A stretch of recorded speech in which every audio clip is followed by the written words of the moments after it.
ಸರ್ಕಾರದ ರೈತ ವಿರೋಧಿ ಧೋರಣೆ ಖಂಡಿಸಿ ಪ್ರತಿಭಟನೆ. ರೈತರಿಂದ ರಾಗಿ ಖರೀದಿ ಮಾಡಲು ಯೋಗ್ಯತೆ ಇಲ್ಲದ ರಾಜ್ಯ ಸರ್ಕಾರಕ್ಕೆ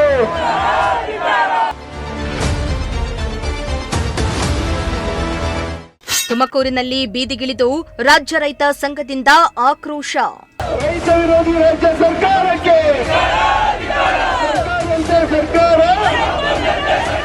ಸರ್ಕಾರ ರೈತ ವಿರೋಧಿ ಧೋರಣೆ ನಡೆಗೆ ವ್ಯಾಪಕ ಖಂಡನೆ ವ್ಯಕ್ತವಾಗ್ತಾ ಇದ್ದು, ಇಂದು ರಾಜ್ಯ ರೈತ ಸಂಘ ಹಾಗೂ ಹಸಿರು ಸೇನೆ ವತಿಯಿಂದ ನೂರಾರು ಮಂದಿ ರೈತರು ಬೀದಿಗಿಳಿದು ಪ್ರತಿಭಟನೆ ನಡೆಸಿದ್ರು. ಸರ್ಕಾರದ ವಿರುದ್ಧ ಧೋರಣೆ ಹಾಗೂ ವಿವಿಧ ಬೇಡಿಕೆಗಳ ಈಡೇರಿಕೆಗೆ ಒತ್ತಾಯಿಸಿ ಇಂದು ತುಮಕೂರಿನ ಟೌನ್ ಹಾಲ್ ಸರ್ಕಲ್ನಿಂದ ಡಿಸಿ ಕಚೇರಿಯವರೆಗೆ ರೈತರು ಪ್ರತಿಭಟನೆಯನ್ನ ನಡೆಸಿ ಆಕ್ರೋಶ ಹೊರಹಾಕಿದ್ರು. ರೈತರ ಭೂಮಿಯನ್ನು ಕಿತ್ತುಕೊಳ್ಳುತ್ತಿರುವ ರಾಜ್ಯ ಸರ್ಕಾರಕ್ಕೆ, ರೈತ ವಿರೋಧಿ ರಾಜ್ಯ ಸರ್ಕಾರಕ್ಕೆ ಸರ್ಕಾರ ಕಾನೂನು. ಇನ್ನು ಪ್ರತಿಭಟನೆಯಲ್ಲಿ ನೂರಾರು ಮಂದಿ ರೈತರು ಭಾಗಿಯಾಗಿದ್ದು, ಸರ್ಕಾರ ರೈತರನ್ನ ಧೋರಣೆ ಮಾಡ್ತಾ ಇದೆ, ಕೆರೆಯ ಮಣ್ಣನ್ನ ತೆಗೆಯಲು ಬಿಡ್ತಾ ಇಲ್ಲ ಹಾಗೂ ಅರಣ್ಯ ಪ್ರದೇಶದಲ್ಲಿರುವ ರೈತರನ್ನ ಒಕ್ಕಲೆಬ್ಬಿಸುವ ಕೆಲಸವನ್ನ ಸರ್ಕಾರ ಮಾಡ್ತಾ ಇರೋದು ನಾಚಿಕೆಗೇಡಿನ ಸಂಗತಿ ಎಂದು ಸರ್ಕಾರದ ವಿರುದ್ಧ ಧಿಕ್ಕಾರ ಕೂಗಿ ಆಕ್ರೋಶ ಹೊರಹಾಕಿದ್ರು. ರೈತರಿಂದ ರಾಗಿ ಖರೀದಿ ಮಾಡಲು ಯೋಗ್ಯತೆ ಇಲ್ಲದ ರಾಜ್ಯ ಸರ್ಕಾರಕ್ಕೆ, ರೈತ ವಿರೋಧಿ ರಾಜ್ಯ ಸರ್ಕಾರಕ್ಕೆ.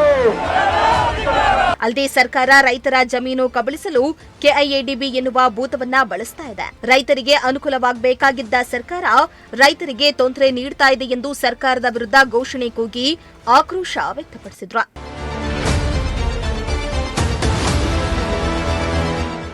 ಇನ್ನು ಪ್ರತಿಭಟನೆಯಲ್ಲಿ ಮಾತನಾಡಿದ ರೈತರು, ಸರ್ಕಾರ ನಿಜಕ್ಕೂ ರೈತರನ್ನ ಧೋರಣೆ ಮಾಡ್ತಾ ಇದೆ. ಈ ಕೆಟ್ಟ ಸರ್ಕಾರದಿಂದ ರೈತರು ಕಷ್ಟಪಡುವಂತಾಗಿದೆ. ರೈತರು ತಮ್ಮ ಜಮೀನಿಗೆ ಮಣ್ಣನ್ನ ತೆಗೆಯಲು ಹೋದ್ರೆ ಅಧಿಕಾರಿಗಳು ಗಾಡಿಗಳನ್ನ ಜಪ್ತಿ ಮಾಡ್ತಿದ್ದಾರೆ ಎಂದು ಆಕ್ರೋಶ ಹೊರಹಾಕಿದ್ರು. ಇನ್ನು ತುಮಕೂರು ಭಾಗದಲ್ಲಿ ನಿರ್ಮಾಣ ಮಾಡಬೇಕಾಗಿದ್ದ ಡ್ಯಾಂ ನಿರ್ಮಾಣ ಮಾಡಿಲ್ಲ. ಇದರಿಂದ ರೈತರಿಗೆ ಅನ್ಯಾಯ ಆಗ್ತಾ ಇದೆ. ಸರ್ಕಾರ ರೈತರಿಗೆ ಅನುಕೂಲವಾಗುವ ನಿರ್ಧಾರವನ್ನ ತೆಗೆದುಕೊಳ್ಳದಿದ್ರೆ ಮುಂದಿನ ದಿನಗಳಲ್ಲಿ ಉಗ್ರ ಹೋರಾಟ ಮಾಡುವುದಾಗಿ ರೈತರು ಎಚ್ಚರಿಕೆಯನ್ನ ನೀಡಿದ್ದಾರೆ. ಇವತ್ತು ಸರ್ಕಾರದ ಬಳಿ ಹಣ ಇಲ್ಲ, ಸರ್ಕಾರ ಸಂಪೂರ್ಣವಾಗಿ ದಿವಾಳಿಯಾಗಿದೆ. ಯಾವುದೇ ಕೆರೆ ಕಟ್ಟೆಗಳಲ್ಲಿ ಕೇವಲ ಒಂದೇ ಒಂದು ಅಡಿ ಧೂಳನ್ನು ಮಣ್ಣನ್ನು ಕೂಡ ಎತ್ತಲಿಕ್ಕೆ ಸರ್ಕಾರದ ಕೈಲಿ ಹಣ ಇಲ್ಲ, ಹೂಳು ಎತ್ತಕ್ಕಂಥ ಪರಿಸ್ಥಿತಿನಲ್ಲಿಲ್ಲ. ಆದರೆ ರೈತರುಗಳು ಫಲವತ್ತಾದಂಥ ಭೂಮಿಯಲ್ಲಿ ರೈತರ ಫಲವತ್ತಾದಂಥ ಭೂಮಿಯಲ್ಲಿ ಮಳೆಗಾಲದಲ್ಲಿ ಕೊಚ್ಚಿ ಕೆರೆ ಸೇರಿರ್ತಕ್ಕಂಥ ಹೂಳನ್ನು ವಾಪಸ್ ತಗೊಂಡು ಫಲವತ್ತಾದ ಮಣ್ಣನ್ನು ಕೆರೆಯಿಂದ ತುಂಬಿಕೊಳ್ಳಿಕ್ಕೆ ಸಂಬಂಧಪಟ್ಟಂಥ ಇಲಾಖಾಧಿಕಾರಿಗಳು ತಂಟೆ ಮಾಡೋದು, ರೈತರ ಮೇಲೆ ದೌರ್ಜನ್ಯಗಳನ್ನ ಮಾಡೋದು, ರೈತರ ಗಾಡಿಗಳನ್ನ ಜಪ್ತಿ ಮಾಡೋದು ಮಾಡ್ತಾ ಇದ್ದಾರೆ. ಇಡೀ ಜಿಲ್ಲೆಯಲ್ಲಿರ್ತಕ್ಕಂಥ ಎಲ್ಲ ಕೆರೆ ಕಟ್ಟೆಗಳಲ್ಲೂ ಕೂಡ ಹೂಳು ತುಂಬಿದೆ. ಆ ಹೂಳನ್ನು ರೈತರು ಫಲವತ್ತಾದ ಮಣ್ಣನ್ನು ತೋಟಗಳಿಗೆ ತುಂಬಿಕೊಳ್ಳಿಕ್ಕೆ ಅವಕಾಶ ನೀಡಬೇಕು ಅನ್ನೋದು ನಾವು ಸರ್ಕಾರದ ಬಳಿ ಒಂದು ಒತ್ತಾಯವನ್ನು ಮಾಡ್ತಾ ಇದ್ದೀವಿ. ಈ ಬೇಸಿಗೆ ಕಾಲದಲ್ಲಿ ಸರಿಯಾದ ವಿದ್ಯುತ್ತನ್ನು ಕೊಡದೆ ರೈತರಿಗೆ ಅಡಿಕೆ ಗಿಡ ಇರ್ಬೋದು, ತೆಂಗಿ ಗಿಡ ಇರ್ಬೋದು ಒಣಗೋಗಿ ರೈತರು ಬಾಳು ಸಹ ಒಣಗೋಗೋ ಸ್ಥಿತಿ ಬಂದಿದೆ.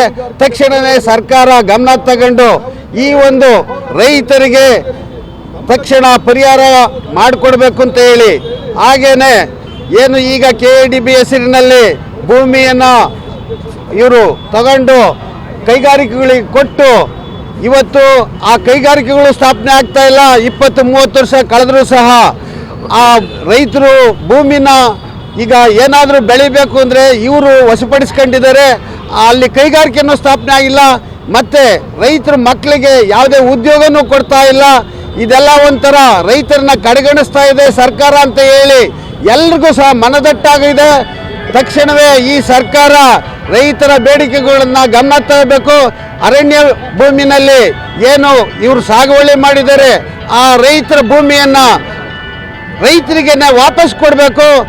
ನಗರದ ಟೌನ್ ಹಾಲ್ನಿಂದ ಡಿಸಿ ಕಚೇರಿಯವರೆಗೂ ಪ್ರತಿಭಟನಾ ರ್ಯಾಲಿ ನಡೆಸಿದ್ದು, ಬಳಿಕ ಡಿಸಿ ಕಚೇರಿ ಬಳಿ ಪ್ರತಿಭಟನೆಯನ್ನ ನಡೆಸಿದ್ರು. ಇನ್ನು ಈ ವೇಳೆ ಪ್ರತಿಭಟನಾ ಸ್ಥಳಕ್ಕೆ ದೌಡಾಯಿಸಿದ ಡಿಸಿ ರೈತರಿಂದ ಮನವಿಯನ್ನ ಸ್ವೀಕರಿಸಿದ್ದು, ಸರ್ಕಾರಕ್ಕೆ ರೈತರ ಬೇಡಿಕೆಗಳನ್ನ ತಿಳಿಸುವ ಭರವಸೆಯನ್ನ ನೀಡಿದ್ರು. ಇನ್ನು ಮುಂದಿನ ದಿನಗಳಲ್ಲಿ ರೈತರ ಮನವಿಗೆ ಸರ್ಕಾರ ಸ್ಪಂದಿಸಿ ರೈತರ ಬೇಡಿಕೆಗಳನ್ನ ಈಡೇರಿಸುತ್ತಾ ಅನ್ನೋದನ್ನ ಕಾದು ನೋಡಬೇಕಾಗಿದೆ. ಕ್ಯಾಮರಾ ಪರ್ಸನ್ ರಾಕೇಶ್ ಜೊತೆ ಪುನೀತ್, ಪ್ರಜಾಶಕ್ತಿ ಟಿವಿ, ತುಮಕೂರು.